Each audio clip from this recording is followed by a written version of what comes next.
And good morning. I guess I'm just going to give the title, no little preliminary this morning. 2012, Courageous People Stepping Up. Today is to be most interesting. I don't know every situation in the lives of most people, but let me highlight two heroic stories on today's agenda. First, Bill Wood, also known as Bill Brockbrader, will be making his third appearance on Project Camelot with yet another whistleblower. Second, Steve Beckow will be embarking on a 10-day excursion on the mothership Neptune, along with many friends. This puts me in mind of a quote by Geoff Ross when his adopted son told him he wanted to be just like him. "No, son. No, you don't. You must make your own footprints."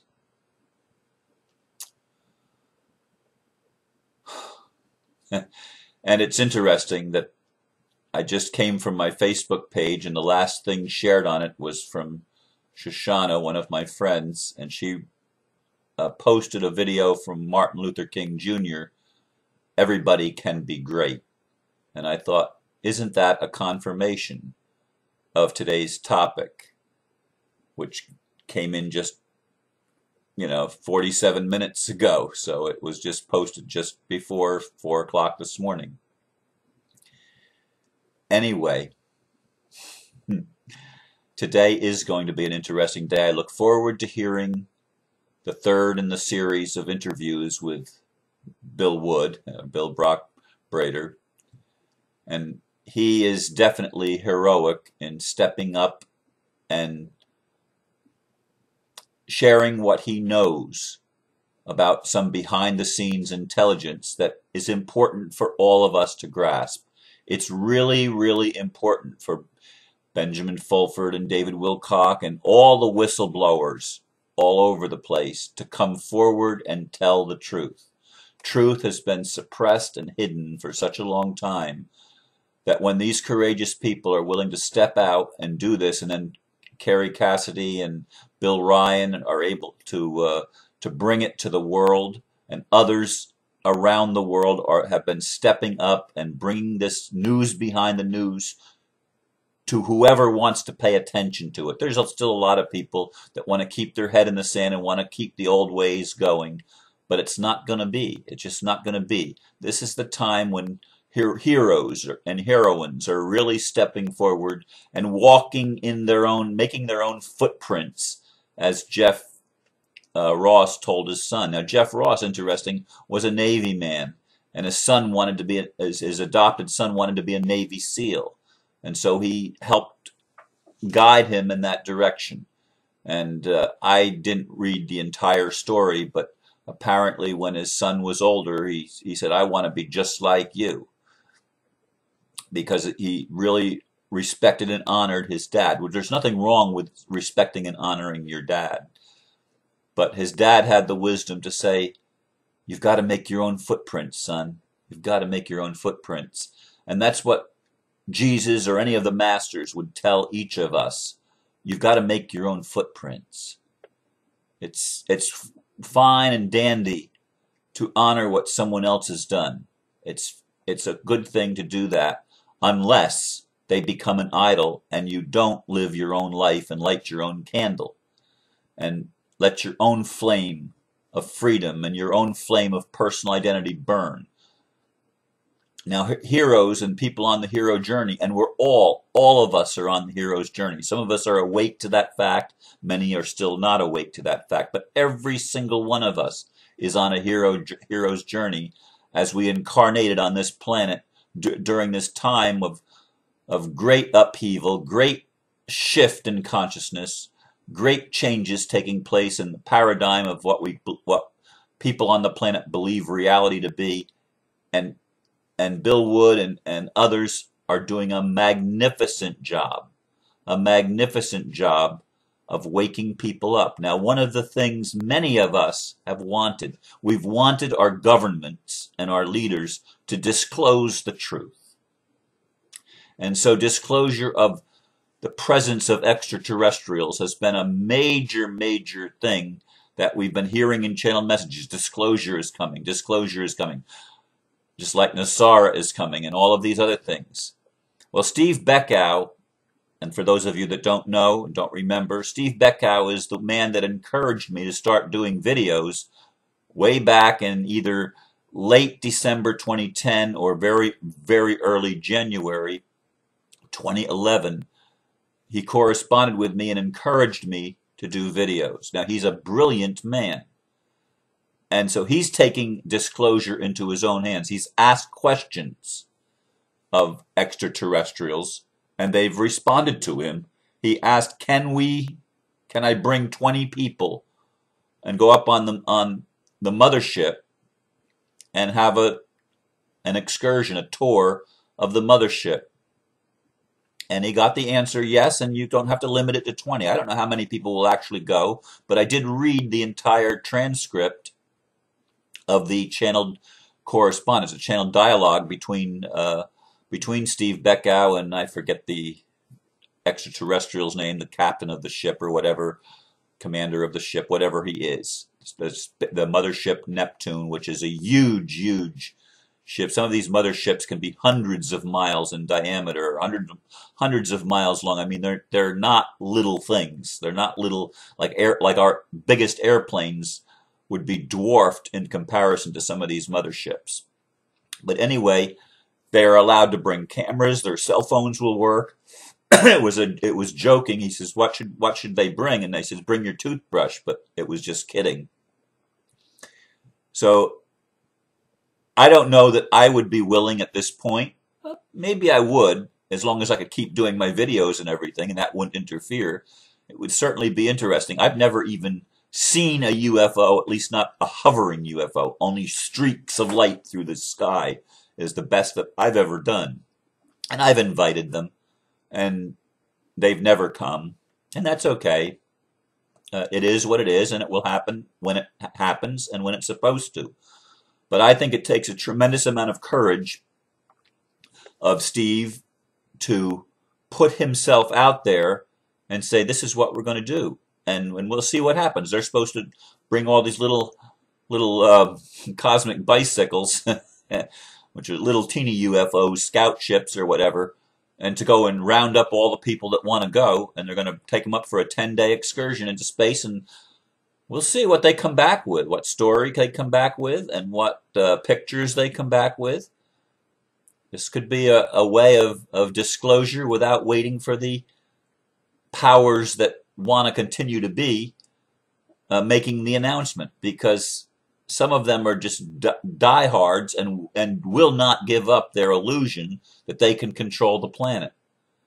But heroes are stepping forward day by day by day. The hero in you, the hero in me, is stepping up, and our flames are burning brightly as we connect our human self with our divine self, with our cosmic reality, which is always much, much bigger. We do not have souls inside of our bodies. We are souls, and our bodies are merely a minuscule expression of what we are. As Martin Luther King Jr. said, everybody can be great, but we can only be great when we remember who we are, that we are not just this being in three-dimensional reality with a physical body. That is merely an expression of an infinite and eternal self. That is true of every one of you that's listening and everyone that's not listening. Whether you're a skeptic or whether you're a believer, it's still true of you. It doesn't matter whether you're of the dark or of the light. It's still true of you. It's true of everything in creation. We are all part of the Creator.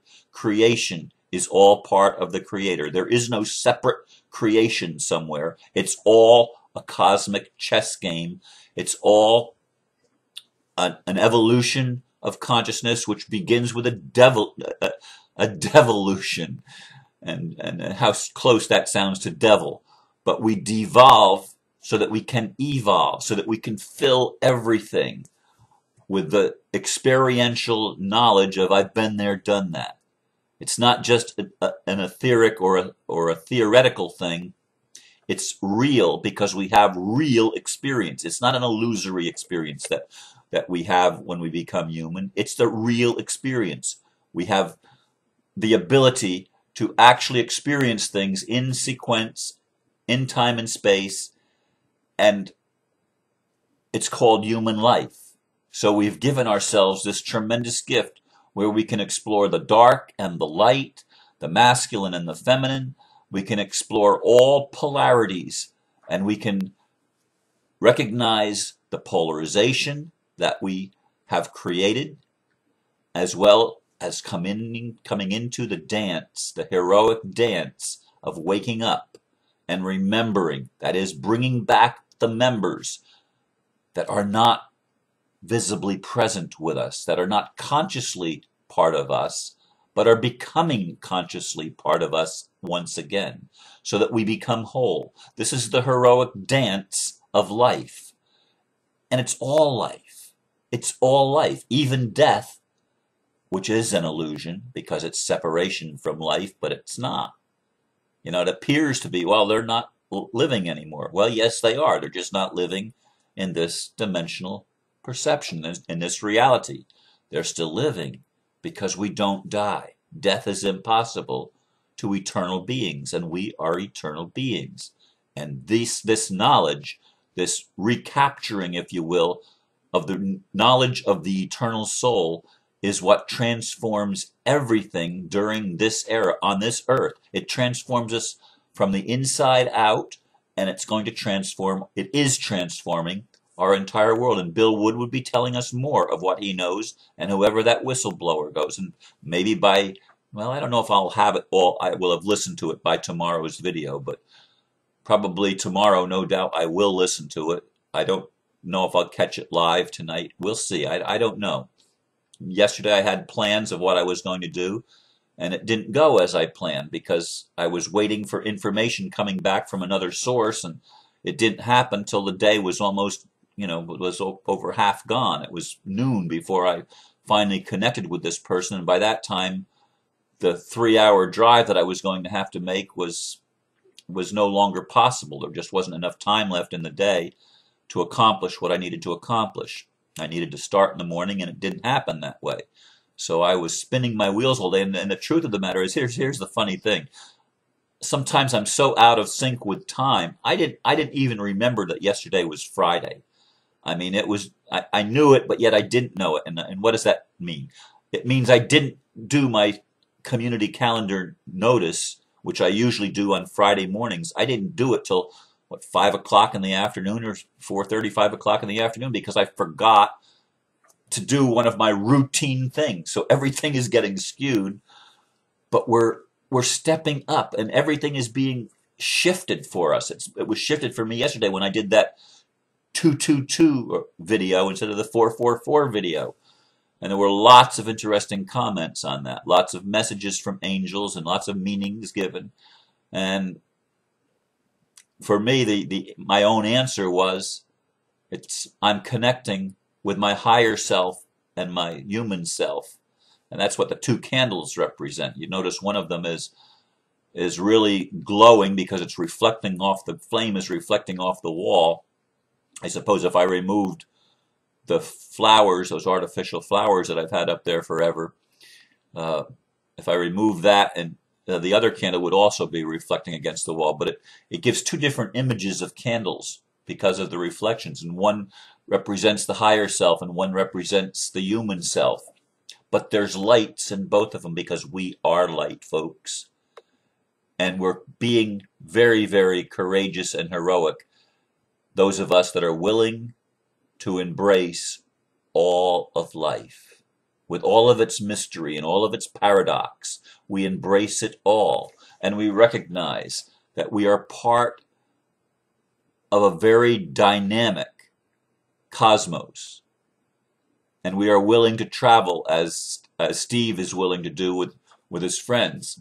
We're willing to travel beyond our comfort zone, beyond our known reality, and embrace ideas even that are different than what we've been taught by mom and dad in our religions and our culture, in our education system. We're willing to go beyond that And in doing that, we're transforming the world. There's no problem on this earth that cannot be relatively easily fixed if we get out of the old paradigm thinking of limitation and thinking, well, we have to base it on what we've already known and what we've already experienced. No, we can literally let our future pull us forward instead of letting our past hold us back.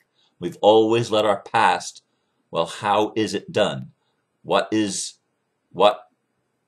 the taboos that I can't cross? Well, the taboos are being broken, if you haven't noticed. And this is an exciting time to be alive. And so I encourage you to let your hero, let your heroine step forward in your life so that you can become the very best person you're able to be, and let your light shine brightly despite what those around you that don't get it yet say. Do not let other people limit you. Do not let other people hold you back. If you feel in your heart that you want to go on an excursion, go on the excursion. It may not happen exactly like you want, when you want it to. We've been disappointed. We've all been disappointed because things don't happen quickly enough. But let me tell you, quick is starting to happen. This is the quickening that's happening right now, this year, 2012. Step into the energy, embrace it, embrace your journey, embrace your calling, embrace your vision. Whatever it is, embrace it. Be one of the courageous people stepping up in 2012. Thank you for listening. Namaste. Give me back the cursor.